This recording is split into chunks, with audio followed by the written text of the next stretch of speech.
Hello, everyone, and welcome to the TMA Ask the Expert podcast series. Today's session is entitled Understanding Vaccinations and Autoimmune Diseases. My name is Roberta Pesce, and I'm the Research and Project Manager at the Transversemyelitis Association. We are a nonprofit focused on support, education, and research of rare neuroimmune diseases. You can learn more about us on our website at myelitis.org.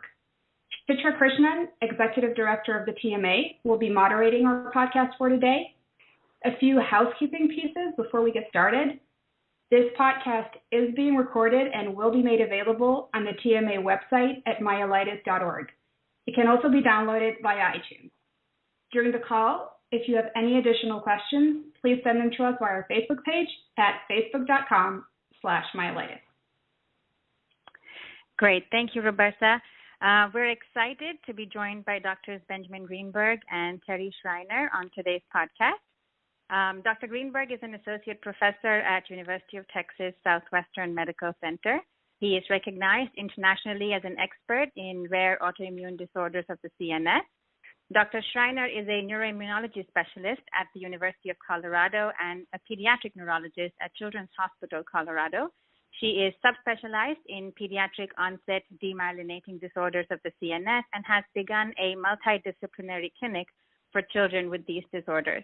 We are so grateful to both of you for joining us. We've received many questions from our community, and this is a topic of great concern and interest. We really appreciate you both taking the time to address what is clearly a very complicated and difficult issue. To start us off, perhaps I can start with you, Dr. Greenberg. There is so much conversation in the community, as I said, about vaccinations, and a lot of concern that vaccinations actually caused TM or NMO or ADEM.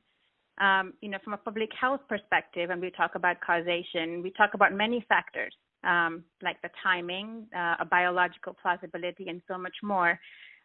When you think about the context of vaccinations and these rare neuroimmune diseases, is it possible, is it even biologically plausible that vaccines can cause TM, NMO, ADEM, or acute flaccid myelitis? Well, Chitra, first let me just thank you and Roberta and the TMA for sponsoring this podcast and the podcast series, and Dr. Schreiner for taking part in what is, you're correct, a controversial area and an area that needs a lot of work and research done. For many years, in fact, decades, people have talked about the potential complications of vaccinations leading to different neurologic conditions.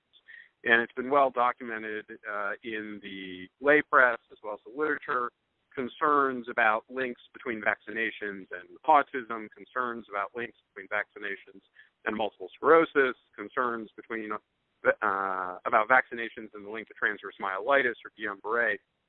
And in all of these areas, there has yet to be a study that proves a link between them. Now, the lack of evidence does not disprove a theory, but it's important from the outset of the conversation to have a framework for this conversation. And what I'd like to do is just take 60 seconds and talk about the two different theories that would biologically link a vaccination to one of these conditions, like transverse myelitis. And the two theories are, first, the theory of molecular mimicry. And what that theory says is that part of the vaccine, part of the proteins of the organism that we are exposing a human to in order to build protection. So, for example, a flu vaccine or a measles vaccine has the whole or part of the measles virus or the flu virus in it, and we inject it or ingest it so that the human being develops resistance to that organism. The molecular mimicry theory states that there are proteins within the spinal cord or within the nervous system that look very similar to the proteins of the virus, and after the immune system gets activated against flu or against measles or hepatitis or any of these viruses, in the aftermath, by mistake, it goes in and causes inflammation in the brain or spinal cord, leading to one of these autoimmune conditions. So the molecular mimicry theory states that a specific protein in a specific vaccine triggers an immune response against the host.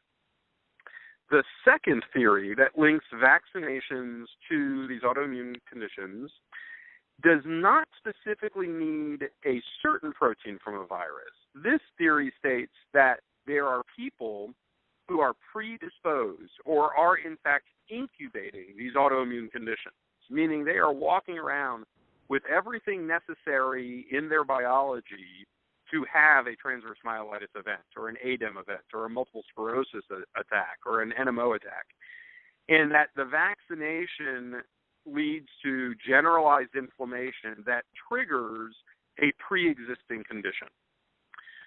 Those two theories are very different and have a huge impact on the way we do research relative to vaccinations. Because in the first theory, we would need to prove that a very specific vaccine, so just the flu vaccine, was a trigger for people's transverse myelitis. And in the second theory, what we need to show is, frankly, any vaccination, when exposed to a prepped individual, would lead to these conditions.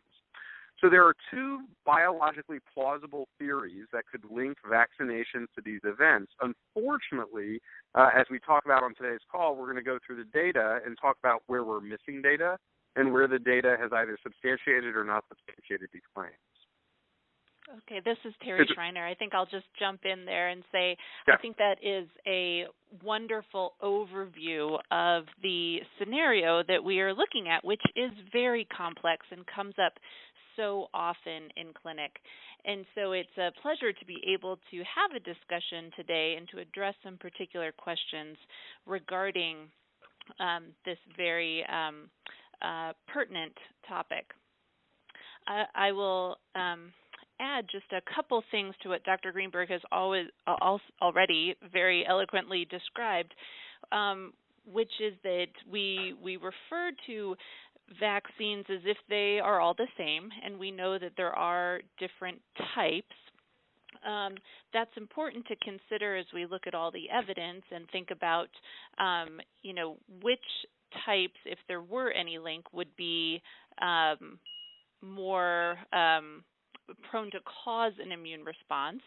And also, we think, and in some circumstances have had research evaluate the interaction between the different types of vaccines and the different types of demyelination. But we know that not all demyelination is the same. So multiple sclerosis is a much different disease than acute disseminated encephalomyelitis, and that myelitis itself has many different causes, and so there's a complexity within the system when we look at all of these different factors that we need to take into account as we weigh the evidence. That's great. Thank you, Dr. Schreiner. That's a fantastic overview from both of you. So if I had to sort of pick, a particular vaccine that we've gotten many, many, many questions about, and most of them have been that, I received a flu shot and 2 days later I was diagnosed with transverse myelitis, or 6 weeks later I was diagnosed with transverse myelitis. So are there any known risks associated with receiving flu shots for those with TM? And conversely, are there accompanying risks to contracting flu that might have been prevented with the vaccination? Dr. Schreiner, do you want to start this one? Yeah, I will start this one. So this is, I've mentioned that vaccines in general are a topic that comes up quite often in clinic, but I think of them, this is the question that I receive most often is, should I get a flu shot? I've never had the flu. I'm not going to get that because, I just never get sick. And I think that this is something worth clarifying, that the evidence that we have shows that the potential impact on disease, and I'll just say demyelinating disease in general, is much more significant from the influenza infection itself than it is from the vaccine. So one particular study looking at this looked just at multiple sclerosis patients. And what they found was, among patients who are already diagnosed with multiple sclerosis, the risk of having an exacerbation, a new neurologic problem related to demyelination, was significantly higher in the 3 months after having had the flu, the actual infection, than it was after getting a flu shot. And so I recommend for all of my patients that they be immunized against influenza to prevent the infection. Now, all of us have to accept a certain uncertainty in how efficacious the flu vaccine is going to be. And unfortunately, this year we're seeing that the flu vaccine is not very efficacious, but it is still something that is recommended to prevent the infection in at least 23% of the people who receive it. Dr. Greenberg, do you have anything to add with regards to the flu? So, yeah, I guess there's a couple things when it comes to flu that I would add. So one thing, and this is specific to the flu virus vaccination, is no two vaccines are the same year to year. And so there is no such thing as a singular flu vaccine. So when people have concerns that in the past they had a reaction or event with the flu vaccine, and I get the question, can I ever have it again? The answer is you're never going to have that flu vaccine. You're going to have a very different flu vaccine. And so one of the concerns that comes up about repeated exposure is not one we have when it comes to flu vaccine. The second issue that comes up, and Chitra, you alluded to this, is people will report that I had a flu vaccine and in the days, weeks, or months after, I had my event. So that is what is used as evidence to show causation. And unfortunately, it is can be a misnomer. And what we see is that it is human nature. I do it myself, that if A precedes B, A must have caused B. And in this respect, it's even more so along those lines because there's a theory that would link the two. Unfortunately, when you do the statistics of how many transverse myelitis cases there are a year, and you break them down into seasons, and you look at, well, if let's say there's 100 cases of transverse myelitis, there's more than that, but to make numbers simple, there's 100 cases, and it's evenly distributed throughout the year. That means 25 cases are going to happen in November, December, and January. The peak for flu vaccinations are September, October, November. That means even if there was no association, no cause between the flu vaccine and transverse myelitis, a quarter of transverse myelitis cases will happen within 3 months of the vaccination. So even in a world where there is no association, we could be fooled individually into thinking there is one just by random chance. So from an epidemiologic perspective, what we would want to show is, geez, there is a spike in transverse myelitis cases in the time period after vaccinations. And every study that's looked at the myelinating diseases has failed to find this temporal association. That we can find individuals, and in fact you would expect to find individuals who have the event after the vaccination, but at a population pattern, that pattern hasn't been there. And the last comment I make, which is to echo what Dr. Schreiner said about the dangers of flu, this season I have personally cared for more children with post-flu neurologic events than for children with post-vaccination events. I have not had, thankfully, a child in-house with transverse myelitis in the 90 days after flu vaccine yet this season, but we have had 2 to 3 kids in the hospital with post-flu neurologic events.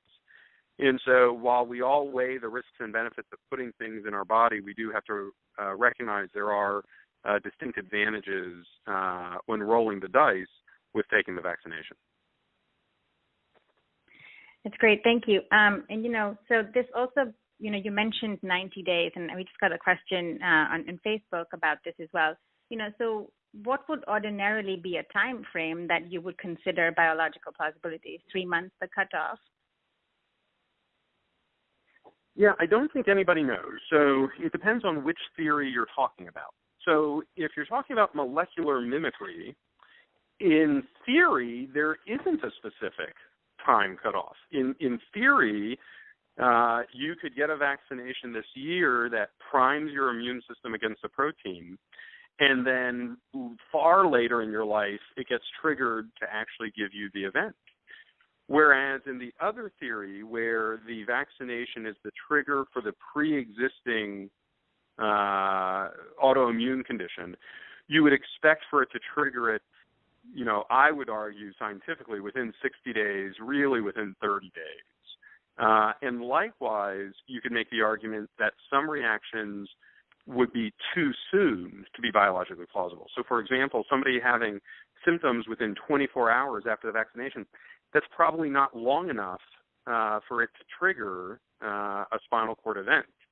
And so there's probably a window anywhere from 3 days to 30 days where biologically I would consider it plausible that there was a potential link. Again, though, if you do the math on a population level, if people get transverse myelitis by eating a bad turkey sandwich and they happen to have that turkey sandwich around the time they get the vaccination, there's no way to separate out which was the culprit. And I should mention at this point, because I do want to recognize one thing. I sometimes I think comments like this and conversations like this, since it is such a charged area, can come across as being dogmatic about this. And I don't want to come across that way. I do believe, and in fact there is proof, that certain vaccines have induced neurologic events in the past, specifically ADEM or TM. And the best example of this is the simple rabies vaccine. This was when we used to grow the rabies virus in neurons, in brain tissue basically, and then inject it into humans to vaccinate against rabies. Well, if I inject brain and spinal cord tissue into humans, it's quite probable that I'm going to get an immune response against brain or spinal cord. And so I know that in the past there have definitely been vaccines that clearly had an association with neurologic events. Fortunately, today, the manufacturing processes don't involve those human tissues or neuronal tissues. So I think we've gotten to a place where the odds of it happening are just significantly lower. And I'll make one addition, if I may, just that in looking at the literature, the number of cases that have linked a vaccination with development or presentation of a demyelinating episode, the spectrum of time between the vaccination and the presentation of neurologic symptoms that would be the disease is quite variable. Anything from days, as Dr. Greenberg mentioned, to up to 5 or 6 months or even years. And that is worrisome. We've talked about examples like the turkey sandwich of trying to identify causation when there are different things happening to us every day of our lives, and how to draw a link between one thing such as a vaccination and a disease that will develop months, if not years later, is really fraught with so many difficulties and presumptions. So I think we need to be conscious of thinking about things like that. But I share the thought that we probably can't assume that anything happening within a couple days of a vaccine, any demyelinating episode happening within a couple days, is causal. Likewise, I carry a heavy dose of skepticism that anything happening, months later, up to years later, I seriously doubt that would be related. That's great. Thank you. So, given the time frame and given the fact that, there are, like you said, rabies vaccination has been shown, et cetera, are there any circumstances where you would tell a person not to get vaccinated, or is it a specific vaccination, or do you give them sort of any guidance that if it's a live virus you need to be, or live attenuated virus you need to be careful, or if you're sick don't get it? I mean, are there any guidelines one should think about if you've been diagnosed with any one of these diseases, when you should get vaccinated and when not? Yeah, Chitra, I'll jump in on this one. The issue of live versus killed vaccines, and it's important just to note the difference for listeners who may not be aware of this. So there are three ways, in theory, to vaccinate people against infections or complications of infections. So one is to take a weakened version of the live virus. So you take a flu virus, you grow it over many generations to the point where it's really not going to make you that sick, and then we ingest it or inject it into a human. So for flu, this is the nasal mist, the flu mist that gets squirted into a nose, and it will give you a mild infection that really doesn't make you that sick, but gives your body a chance to mount a response to it. So that's a live attenuated virus vaccine. The second type is a killed virus, where you take the whole virus, it's killed, and the carcasses are injected into the person, and you mount an immune response because the proteins are there, and the immune system can see the proteins and learn to attack it in the future. And it won't replicate and can't cause the actual illness. It can make you feel sick, so most people who get a flu shot will get a low-grade fever. It's not because they get the flu, it's because their immune system's getting activated as if they had the flu and is mounting that response. And then the last type of vaccine is a conjugated protein vaccine, where instead of giving you the whole dead carcass of a virus or a live virus, we just take one piece or two pieces of proteins and inject it in. So the tetanus vaccination is to a protein. So one of the big discussions that comes up is there a difference in danger between these different vaccines? And the most attention gets cast towards live viral vaccinations versus the dead or protein-based. And in general, the safety record for each of them has been exactly the same. Relative to triggering autoimmune events, we do not see any difference in history between the live attenuated viruses and the killed or the protein-based viruses. There is one exception to this that our patients need to be aware of, and it specifically is most appropriate for our NMO patients, and that is for anybody who is on an immunosuppressant, whether it be a steroid or mycophenolate mofetil, which is sold as Cellcept, or azathioprine, which is sold as Imuran, or rituximab, which is sold as Rituxan. Any of these drugs, any immunosuppressant, is a contraindication to taking a live attenuated virus, because now what was a weakened virus to a normal host may become a full-blown virus to you. So for our patients who are on immunosuppression or have recently been treated with immunosuppressants, so maybe you're just getting over your transverse myelitis and you're on a steroid taper or just finished a steroid taper, then it is worth discussing the timing and whether or not you should take a live vaccine. For individuals who are not on immunosuppression or have not had a recent exposure to immunosuppression, in general, I consider the safety/risk profile of the live and the dead viruses to basically be the same. So for an idiopathic transverse myelitis patient, I would not personally in my clinic distinguish between those two. Yeah, I agree, and I think it's worth noting as well that many live virus vaccines are used only in very special circumstances. So yellow fever vaccine, oral typhoid, or BCG for tuberculosis. These are vaccinations that are used only upon traveling to specific destinations or going into endemic areas. So they are not in the vaccination schedule of the CDC, nor are they anything you're likely to encounter unless you're traveling to an endemic area. Likewise, the oral polio vaccine, which has in the past been implicated with vaccine-associated paralytic polio, that is no longer used in the U.S. So among the live virus vaccines that one is likely to come into contact with, that would be the flu mist, the intranasal influenza, and measles and rotavirus, which is only used in very, very young children. So we're talking about a small subset of vaccines that are used commonly. And since, thank you both, and since you sort of bring up, childhood vaccinations, we've received, quite a few questions and concerns around, if someone's been diagnosed with, say, idiopathic TM, how long would you wait following the acute episode before resuming childhood vaccinations? And part two of this is it safe to give, all the childhood vaccinations on the recommended schedule? Would you spread them out? Would you give them one at a time? Would you give them the way it's given?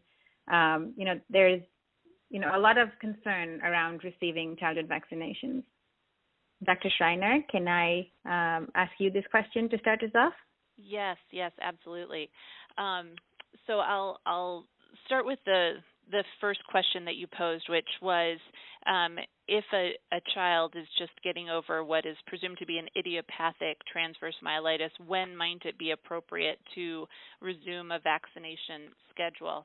And I will second what Dr. Greenberg had said a moment earlier, which is if you were within, I would say, a month or perhaps two of receiving high-dose steroids, which is commonly used to treat transverse myelitis, I would probably wait to give vaccinations until after that time period.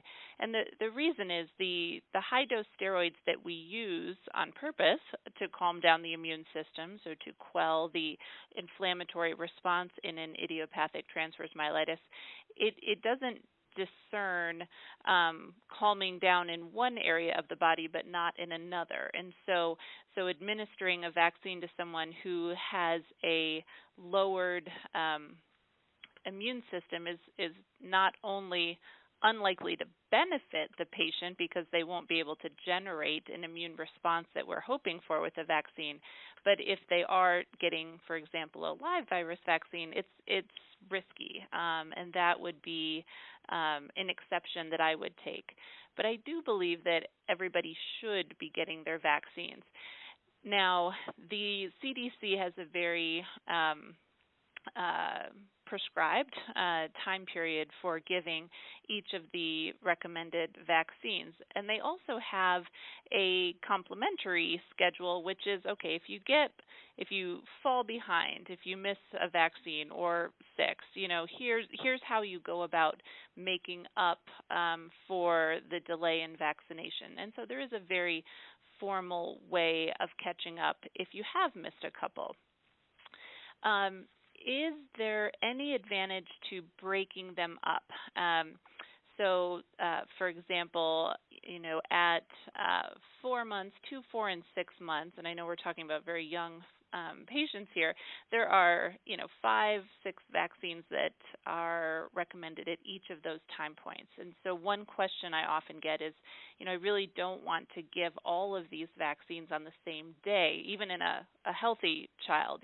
Can I break them up? Can I do it instead of, 6 doses at 2 months and 6 at 4 and 6 at 6 months? Can I give half of them at 2 months, or half of the 2-month shots at 2 months and the other at 3 months and so forth? Can I spread them out? Can I give the vaccinations over a longer period of time? And I don't think there is a contraindication to doing that. I don't think there's any disadvantage other than perhaps, certainly having more injections spread over a longer period of time, but I don't actually feel that it's necessary per se. Even in the case of getting over a demyelinating event, assuming you are not immunocompromised, I don't know that there's an advantage to taking let's say a combination vaccine like diphtheria, tetanus, and acellular pertussis, and breaking that down into 3 injections instead of just 1. So I'm not opposed to it when families come to me wanting to do that, but I don't think that there's a strong advantage to doing so. Dr. Greenberg, any thoughts to add? No, I agree. I think Dr. Schreiner kind of laid everything out quite nicely. I will just mention one thing that we haven't brought up yet, but falls into this category of delaying or even avoiding childhood vaccinations, and that is we do need to remember that the reason we're vaccinating is to prevent some very serious, sometimes life-threatening conditions like measles, like pertussis. We've had outbreaks of pertussis here in Texas that killed multiple infants. We've had a measles outbreak in California going on right now. And the people who are most susceptible are our youngest. In several of the cases, in fact, to my knowledge, all of the cases so far have been in people who either delayed or did not get vaccinated. And so we just need to remember that we are taking risks when we delay, and it's during those delayed times that kids are most susceptible to the really scary versions of these diseases. Now, that said, I will mention that there are times after an acute transverse myelitis that I do hold off on a vaccination, partly because of getting off the steroids, but also partly because with vaccinations, it's very common for all of us to get low-grade fevers because your immune response is being activated against the vaccine. We want that. That's the whole point. But for a lot of our kiddos who are working through rehab and trying to get symptom management under control, sometimes I'll say, you know what, let's just wait a couple months if we have the luxury of waiting, so that we don't derail or take away from any of the rehab. During flu season, however, for all of our patients, we want them vaccinated. It's a killed virus. It can be done. And the worst thing that would happen is during recovery after an event to get actual flu would actually just set people back tremendously. So we advocate for flu.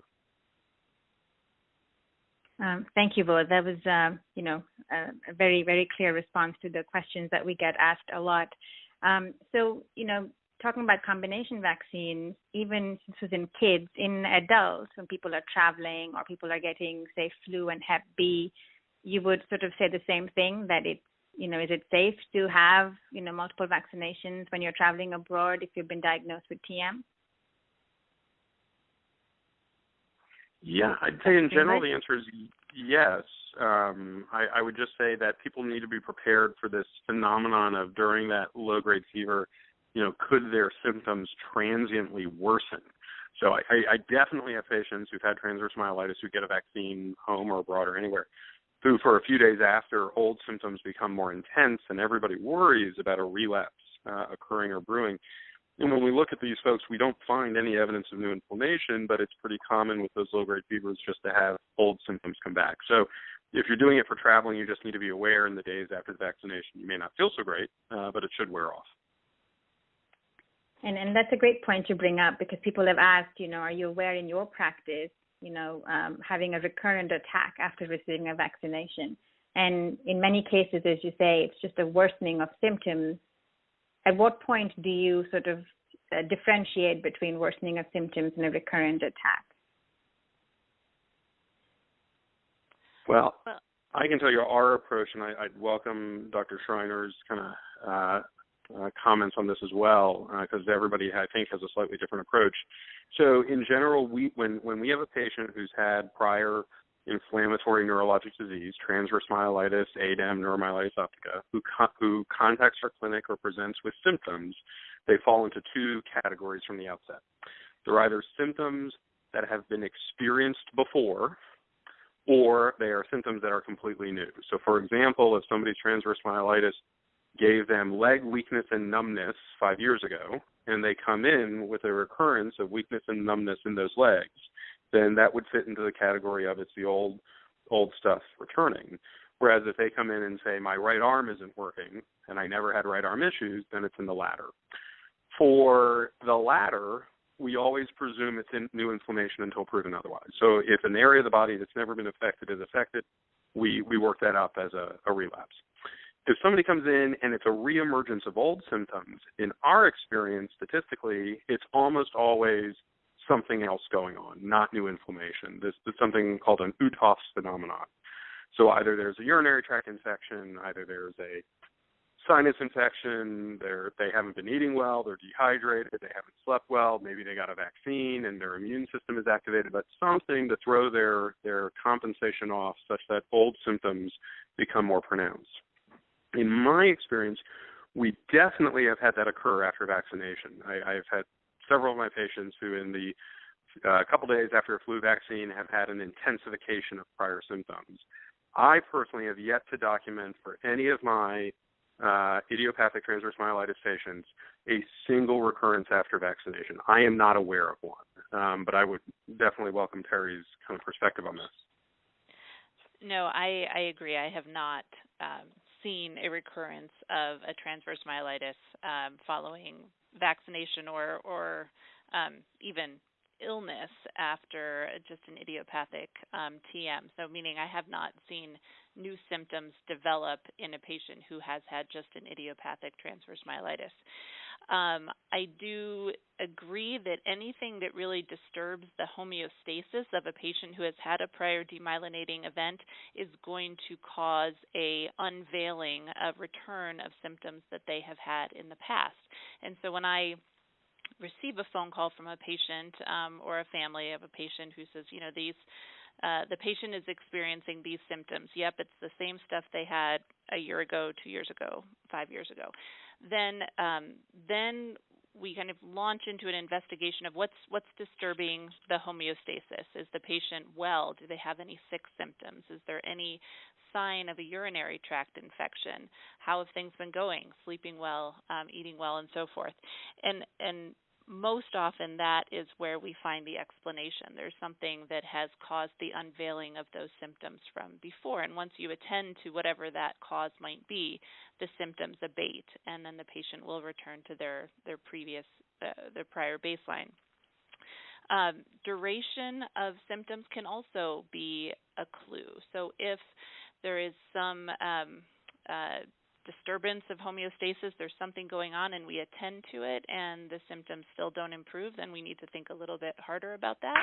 And if there is any new inflammation going on, it's going to last more than 24 hours, and so it's not going to be something transient that resolves within 5 minutes or 45 minutes or 2 hours or whatever.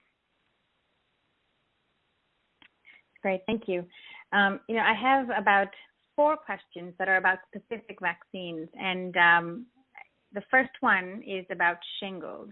Most people are being told, the question is the primary doctor won't give it to me until a doctor who knows TM clears me since it's a live virus. Should I get the shingles shot? We've had a few questions about shingles. Do you have any thoughts about shingles specifically, Dr. Greenberg? I think shingles hurts. That's my thought about shingles specifically. I don't want to get it.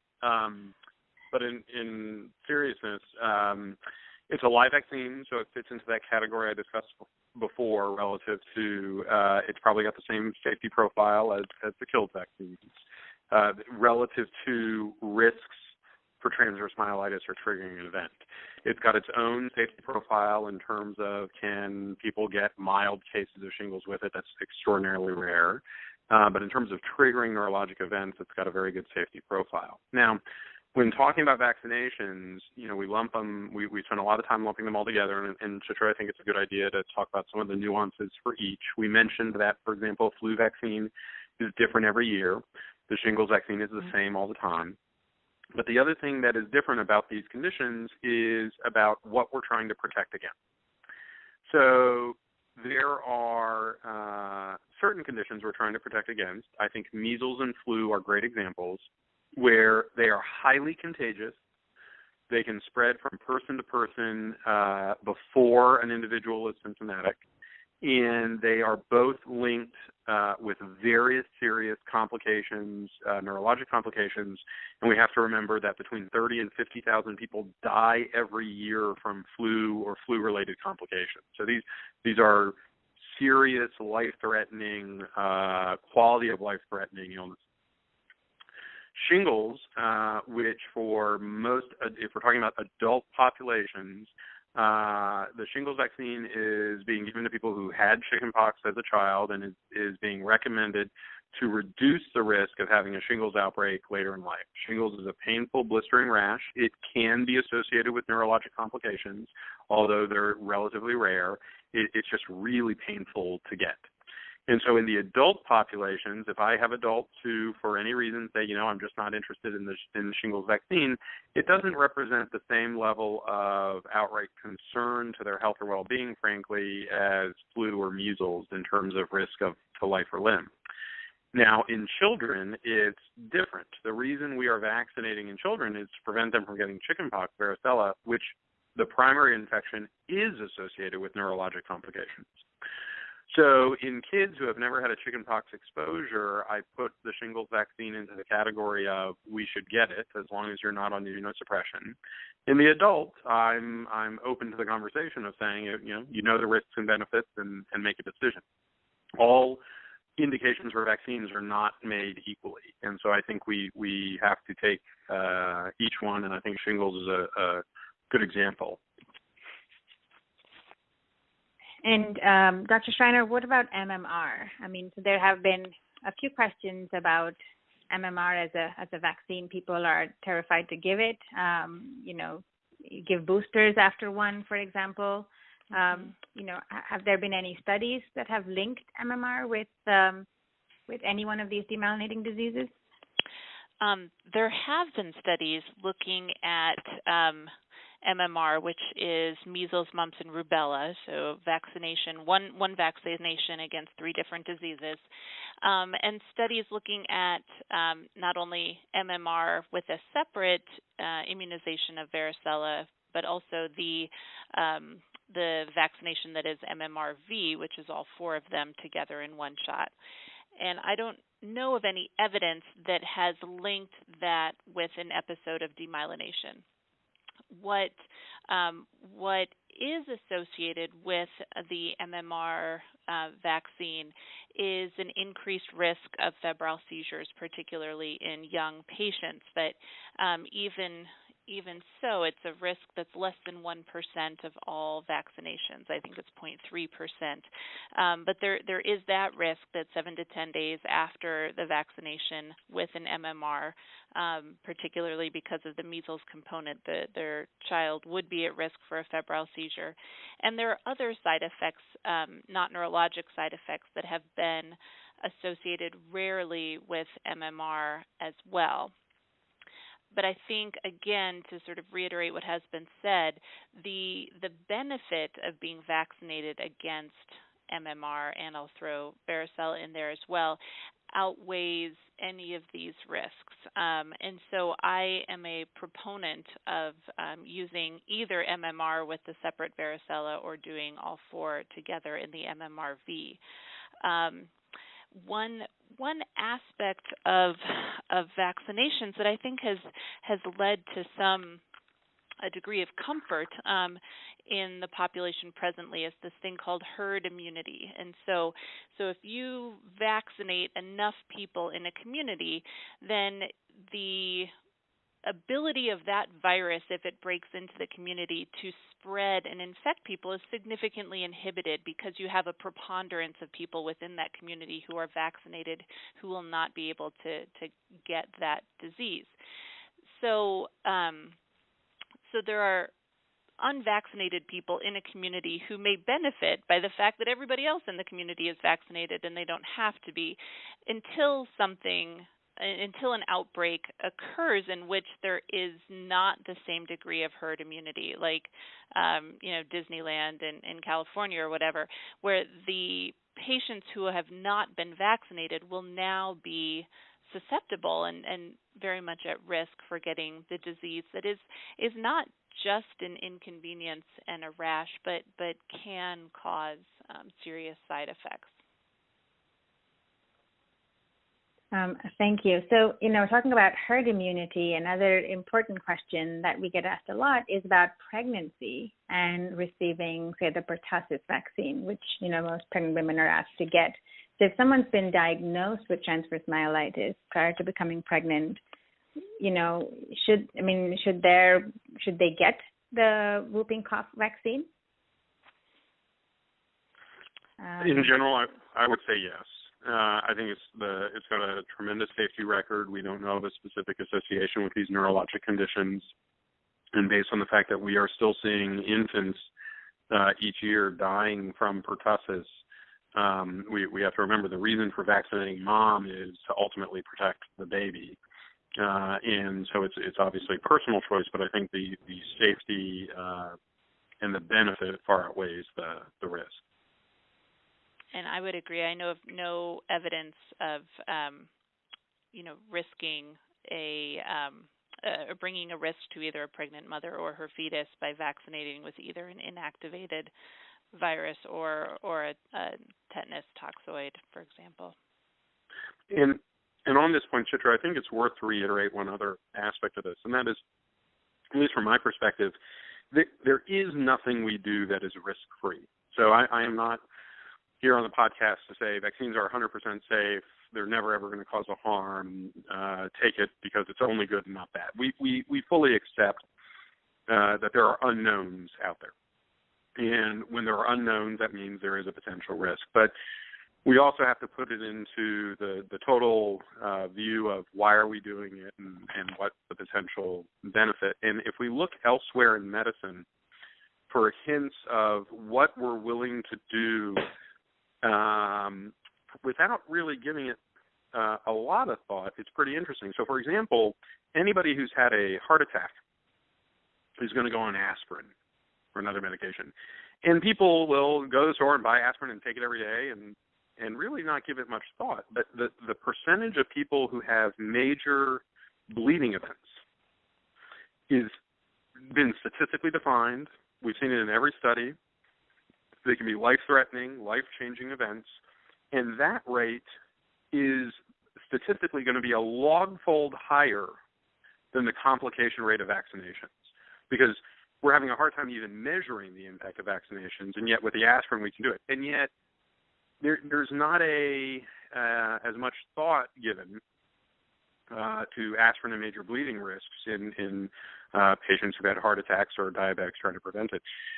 The vaccination world has come under scrutiny for a lot of different reasons, all of them legitimate, but we have to keep the relative risks in perspective. Unfortunately, this area, I think, has been mired by some bad science in the past, and even some science with political motives on both sides of the coin. And when trying to weed through what's out on the internet about any of these issues, it's a very scary and concerning area with people being adamant about certain things. And it's also hard from a human perspective if you've had a health event after anything, after a vaccination, or I hear the same thing after procedures. I had surgery, and then 2 weeks later I had transverse myelitis. Did the surgery cause it? It's very hard for us to ever shake the feeling that there was an association, but when we take a step back and look at the science, it's been hard to prove. And if there is one, it's going to be a very small one. Thank you. That was very helpful. The last specific vaccination that we've gotten questions about is pneumonia vaccinations, or the adult pneumovax. Anything you've heard, any research that suggests one shouldn't get the adult pneumovax vaccination? I think I'll defer that one to you, Dr. Greenberg. Yeah, we've been using the pneumonia vaccination, which is actually a combination of different serotypes of the streptococcal pneumonia bacteria, which can cause significant pneumonia or even meningitis in folks. It doesn't prevent all pneumonias. It's specific to certain organisms. I am not aware of cases of transverse myelitis associated with the pneumovax. I don't think, if there have been reports of events following pneumovax, I don't think it would be at a higher disproportionate rate than we've seen with any other vaccination, frankly, and probably falls within that category of just what we would see by, coincidence. The specific safety record of pneumovax, I think, has been one that's been extremely good. Good, thank you. And so now I would sort of love to sort of change gears and talk about, research and studies. So, are there any studies that are being done to even show, are there any correlations between vaccinations and rare neuroimmune diseases? Where are we in understanding and increasing awareness about, a link or no link, getting some clarity on these issues?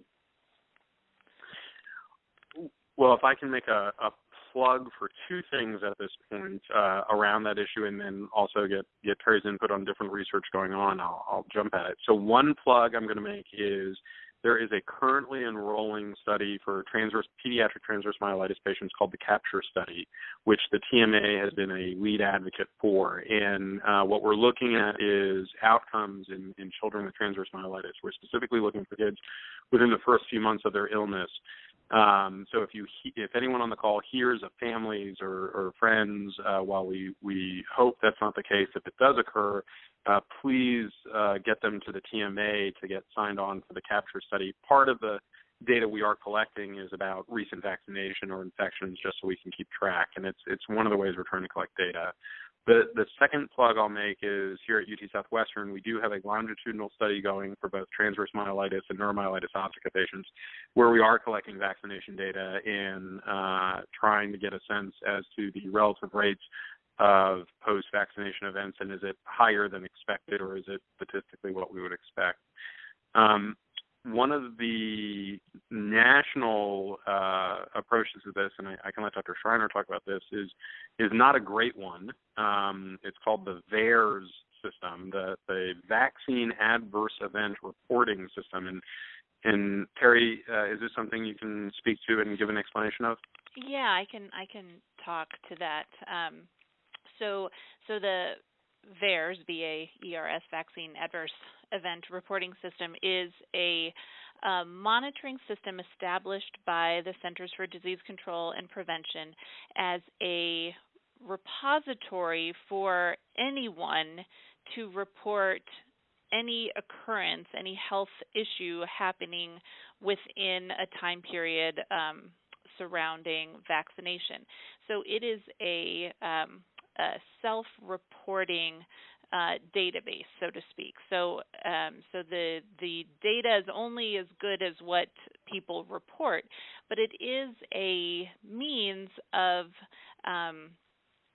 bringing to a national body attention of something that may have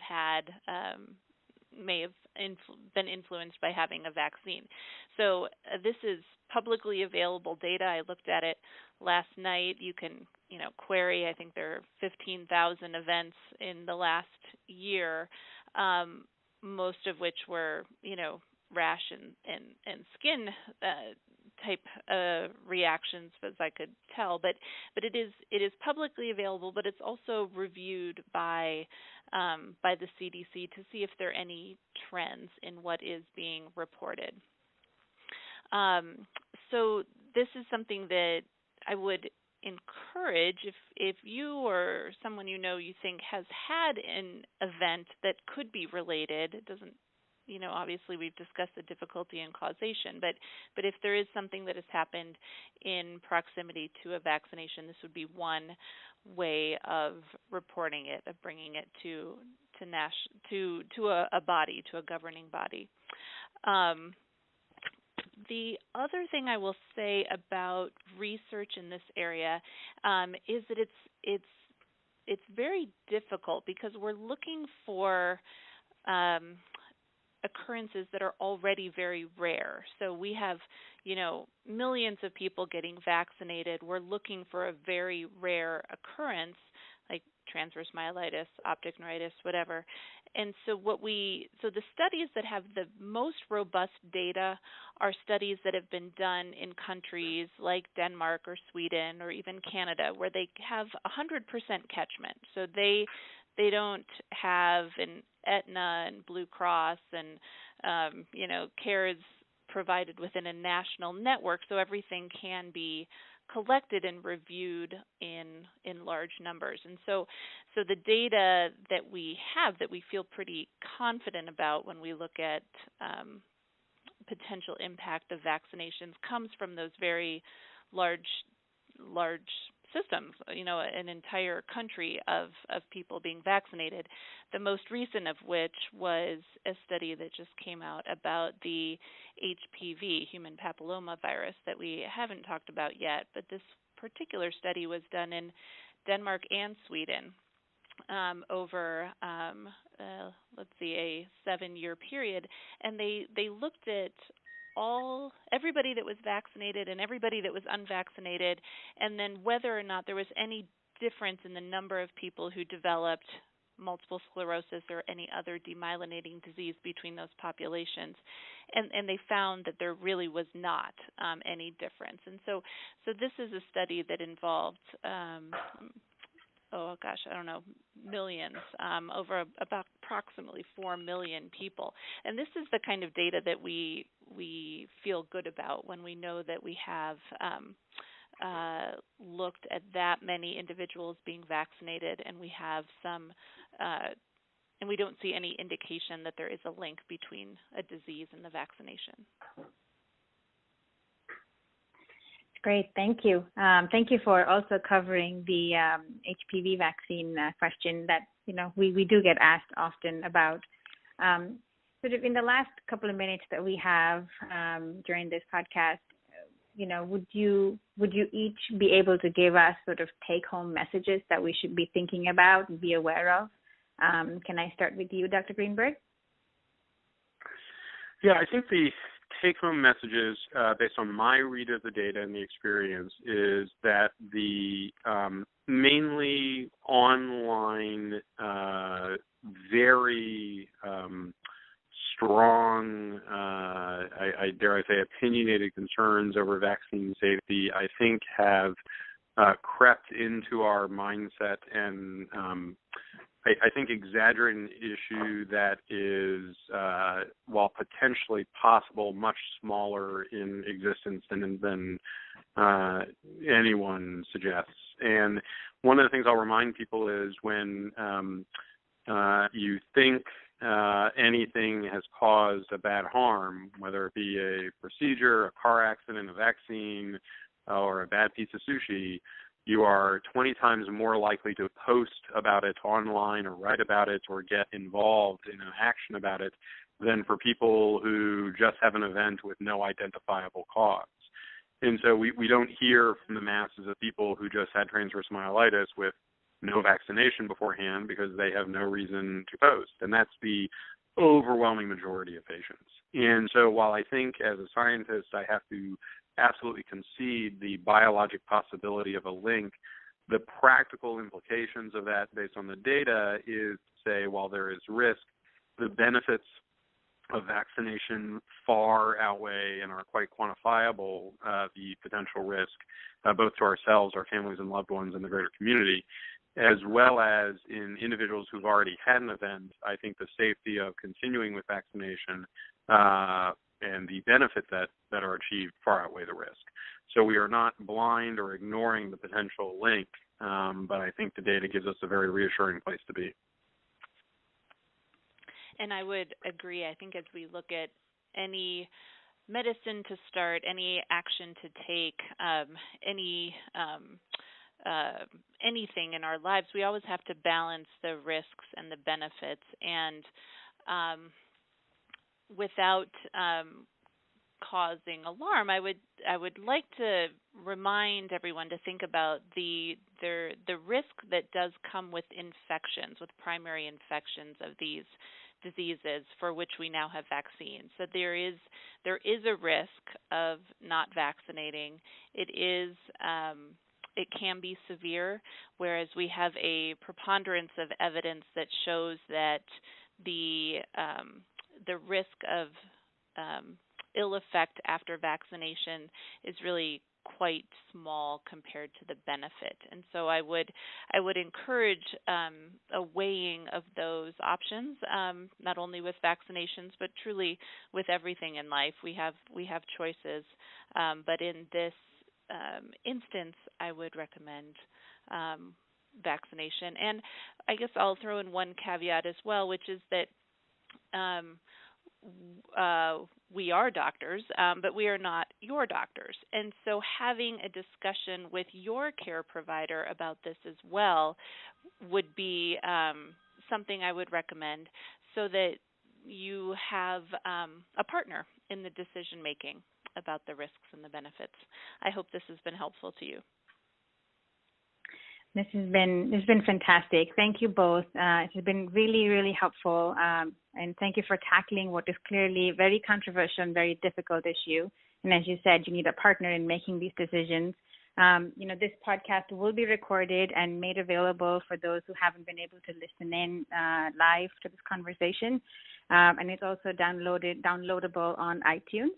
And thank you both. Thank you, Dr. Greenberg. Thank you, Dr. Schreiner, for giving us your time and for making this a very, very interesting. Thank you. Thank you.